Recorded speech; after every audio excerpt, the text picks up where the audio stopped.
Hello folks, this is Mr. O'Brien, and welcome to the video quiz for the introduction to Andrew Jackson, the only president with his own era.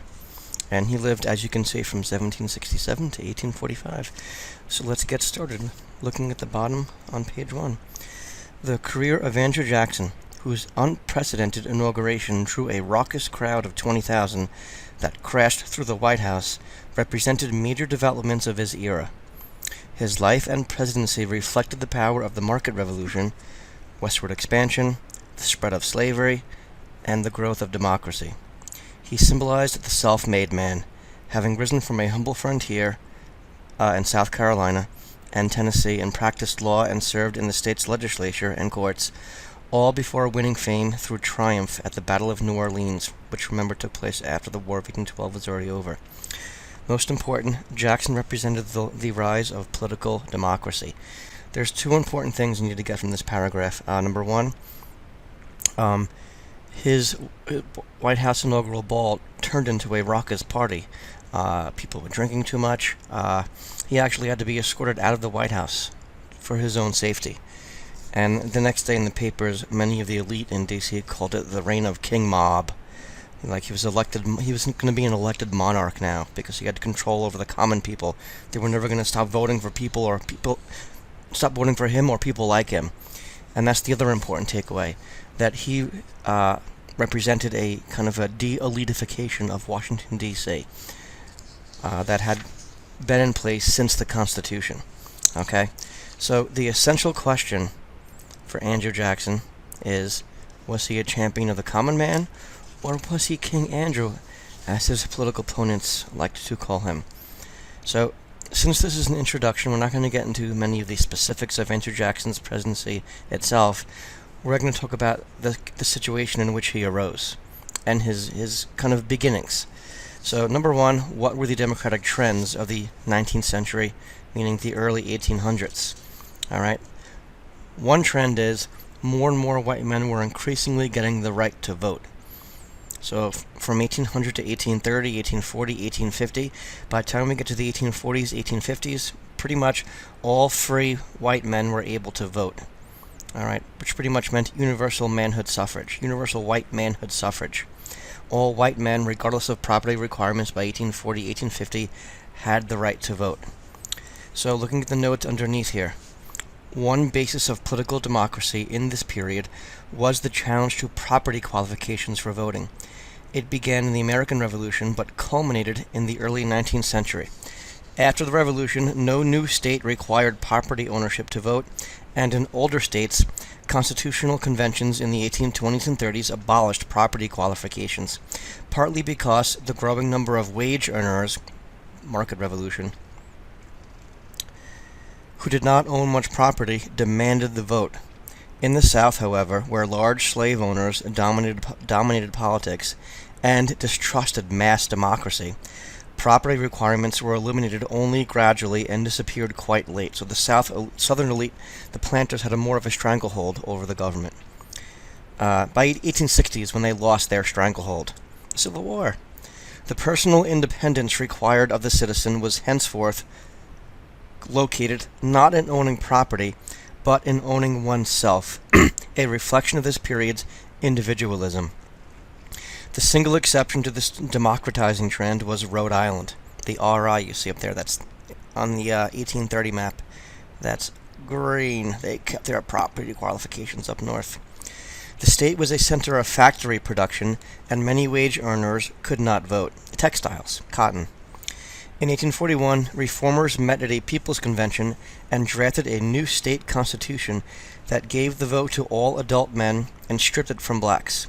When the convention illegally ratified the Constitution and inaugurated lawyer Thomas Dorr as governor, President John Tyler, remember this is 1841, dispatched federal troops to the state and the movement collapsed.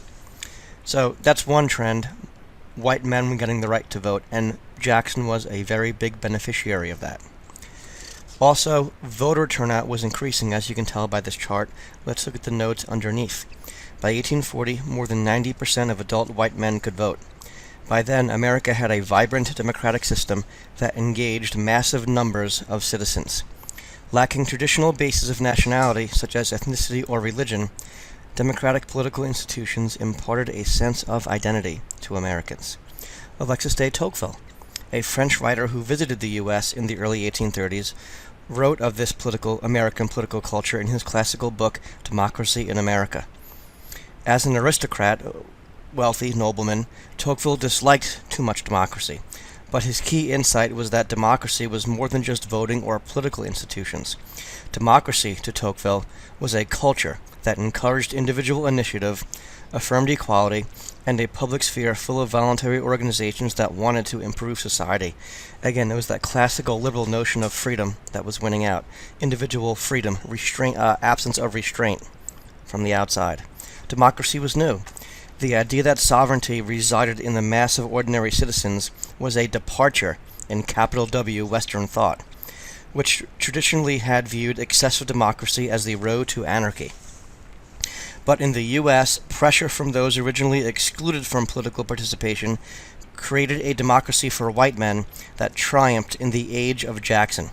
In America, the right to vote and participation in politics offered a sense of national identity.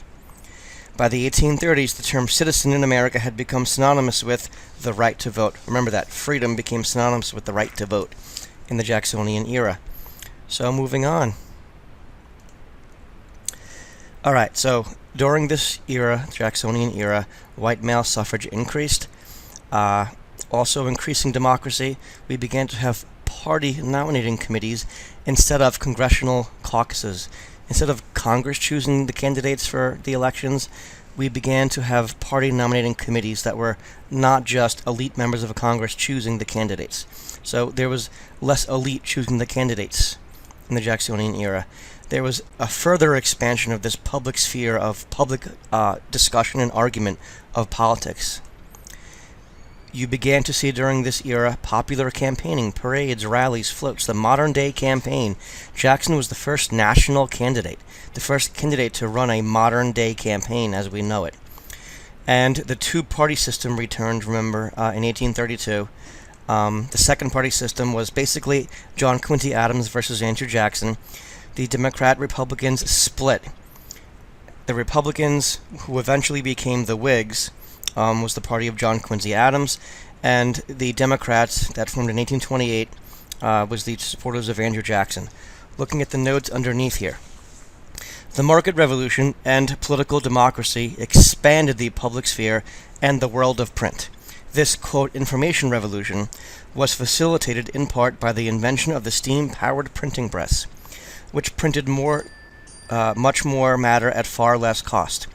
A new style of sensational journalism catered to a mass readership, which was soon created in newspapers with a total circulation higher than that of all Europe. It was emotional, it was passionate, it was dramatic. These newspapers, that is, they presented information in a way that was intended to provoke public interest and excitement, at the expense sometimes of accuracy. So these newspapers were partisan, they were not supposed to be neutral. Low postal rates and the growth of political parties also sparked the expansion of print. Labor organizations, reformers, and even Native American tribes printed newspapers for the first time in American history.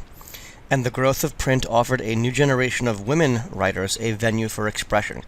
So you began to see women writers writing in the public sphere. Women writers benefited from the growth of the reading republic, and this was part of the democratization of American life. As democratization expanded the number of people who participated in politics, it was necessary to define the boundaries of the political nation and define freedom and who could enjoy it. Antebellum American political life was both expansive but also exclusive, continuity and change. Some people got more freedom, some people less freedom. Democracy absorbed native-born white men and white immigrants, but established barriers to women's and non-white men's participation. So freedom became more and more associated with the white male and less associated with the white female and the black male and female, or non-white male and female. Now listen carefully and remember this. A primary reason that both women and blacks were largely excluded from the expansion of democracy was that both groups were viewed by Anglo-Saxon men as being naturally incapable and thus unfit for suffrage, not part of we the people. As democracy triumphed, the grounds for political exclusion shifted from economic dependency to natural incapacity. In other words, the argument used to be you couldn't vote, you couldn't be free because you don't own land. Now the argument came to be, you're inferior. So you can't be part of we the people. Gender and racial differences were seen as part of a single natural hierarchy of innate endowments. Race and gender ideas were forming and were really becoming fully developed. A natural boundary was not at all exclusive, many argued, and women and non-whites were deemed lacking in qualities necessary for democracy and self-government. While freedom for white men involved a process of personal transformation, or developing their potential to the fullest extent, becoming more intelligent, democracy's limits rested on the idea that the character and abilities of non-whites and women were fixed by nature. They couldn't become smarter. So the white Anglo-Saxon man believed. And the world of politics was partly defined against the feminine sphere of the home. It was also during this era that you began to hear arguments that women belonged in the home. They should not be in the public sphere. We will get more into that. Freedom in the public sphere in no way required freedom in the private sphere. Indeed, by 1860, free black men could vote on the same basis as whites only in 5 New England states. All right. Now, at the end of these notes here, I go over a little bit about what the National Republicans, or the Whigs, John Quincy Adams' party, thought. They argued that the role of government was to promote the welfare of the people. Kind of a classical Republican argument. They supported the government promotion of the economy, internal improvements, American system. The Whigs believed that a strong federal government was necessary to promote liberty, sounding Hamiltonian there, and the Whigs united behind the American system. All right, moving on. Jackson's